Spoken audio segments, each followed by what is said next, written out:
నిజంగా మీకు ఏమాత్రం బాధ్యత ఉన్నా 10 సంవత్సరాలు ఈ రాష్ట్ర ముఖ్యమంత్రిగా పనిచేసిన కేసీఆర్ గారికి సవాల్ విసురుతున్నాం, స్పష్టంగా చెప్తా ఉన్నాం.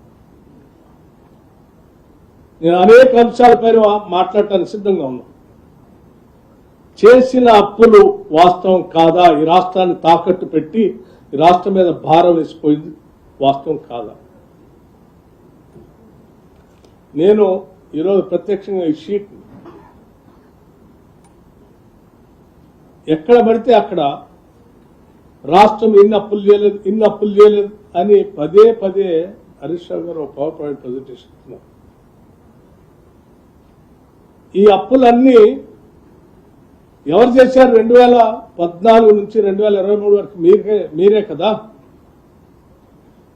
ఇవన్నీ తెచ్చింది మీరే కదా, మీ ముఖ్యమంత్రే కదా, అలాంటి మీ ముఖ్యమంత్రే కదా. మీరు దాస్తే దాగే కాదు కదా, రికార్డ్స్ లో ఉండే కదా. అక్షరాల మీరు రకరకాల మార్గాల ద్వారా రాష్ట్రానికి తెచ్చిన అప్పులు, ఎఫ్ఆర్బిఎం పేరు మీద కొన్ని, government guaranteed loans raise by అంటే కార్పొరేషన్స్ పేరు మీద కొన్ని, మీరు ఎంప్లాయీస్ కి పెండింగ్ పెట్టిపోయినటువంటి అప్పులు కొన్ని, డిస్కమ్స్ కి ఎనర్జీస్ కి కట్టాల్సిన అప్పులు కొన్ని, ఇవన్నీ ఈరోజు లెక్కలు ఉన్నాయే కదా. ఇవన్నీ కలిపి 8,21,651 కోట్లు మీరు బకాయి పెట్టిపోయారు కదా అప్పులు చేసి.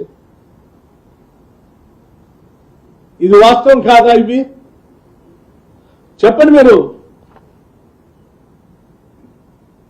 ఈ బకాయిలు అన్ని ఇవాళ రాష్ట్రం చెల్లించాల్సిన అవసరం లేదు, కేసీఆర్ చెల్లిస్తాడు, రాష్ట్రం మీద అప్పు లేదని చెప్పండి. మరి చెల్లించండి. మరి మీరు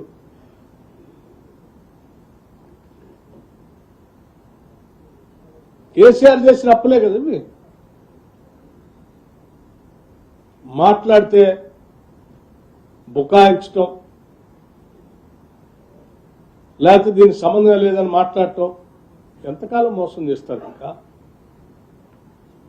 నేను ఈ షీట్ మీకు స్పష్టంగా మీడియా మిత్రులందరికీ ఇవ్వదలుచుకున్నాను.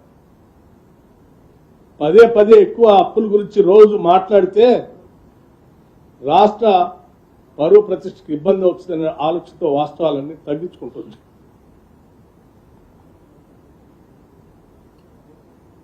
సమాధానం చెప్పాల్సింది కేసీఆర్ దీని మీద. పోనీ మీరేమైనా బాధ్యత తీసుకొని మాదే బాధ్యత అంటారు? చెప్పండి. మీరేం గతంలో పాలన చేసినప్పుడు మాకు సంబంధం లేదు ముఖ్యమంత్రి గారు అంటారు, రేపొద్దు కూడా మాకు సంబంధం లేదు ఆయనే వస్తాను అంటుంటారు.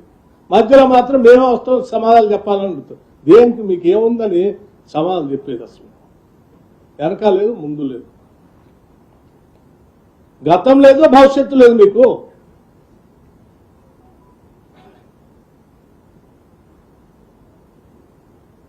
ఇంకోటి మాట్లాడతారు దీనికి సంబంధించి అప్పులు. ఇది రాష్ట్రం ప్రభుత్వం రాగానే అసలు వైట్ పేపర్ పెట్టి ఆ రోజు చర్చ పెట్టాం, ప్రింటెడ్ బుక్కే ఇచ్చాం శాసనసభలో. ఇవాళ మీరు చేసిన కేసీఆర్ చేసిన అప్పులకి రాష్ట్ర ప్రభుత్వం ఇప్పటికీ 2,30,381 కోట్ల రూపాయలు. ఒకసారి ఆలోచించండి. 2,08,681 కోట్ల రూపాయలు. 2,08,681 కోట్ల రూపాయలని ఇటు బ్యాంకులకి చెల్లించాం.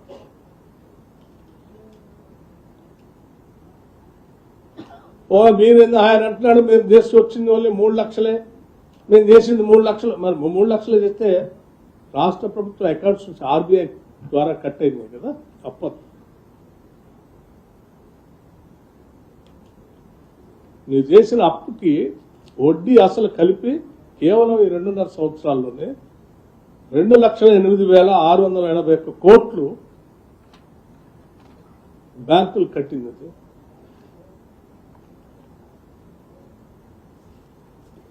అప్పుల పరంగా ఇది మీరు చేసిన అప్పులు తట్టుకోలేక ఏదో అక్కడ ఇక్కడ మేనేజ్ చేసుకుంటూ ఇటు అప్పులు కడుతూనే నెల నెల ఉద్యోగస్తులు జీతాలు ఇస్తూనే రైతు భరోసా మళ్ళీ ఇస్తూనే అనేక సంక్షేమ పథకాలను అమలు చేస్తూనే రాష్ట్ర ప్రయోజనాలు కాపాడటం కోసం చేసిన అప్పుల్లోంచి కూడా కొంత తగ్గించడం కోసం డెట్ రీస్ట్రక్చరింగ్ కూడా చేసుకుంటూ ముందు తీసుకొని పోతా ఉన్నాం. మీరు తెచ్చే అప్పులు 10.5 రేట్ ఆఫ్ ఇంట్రెస్ట్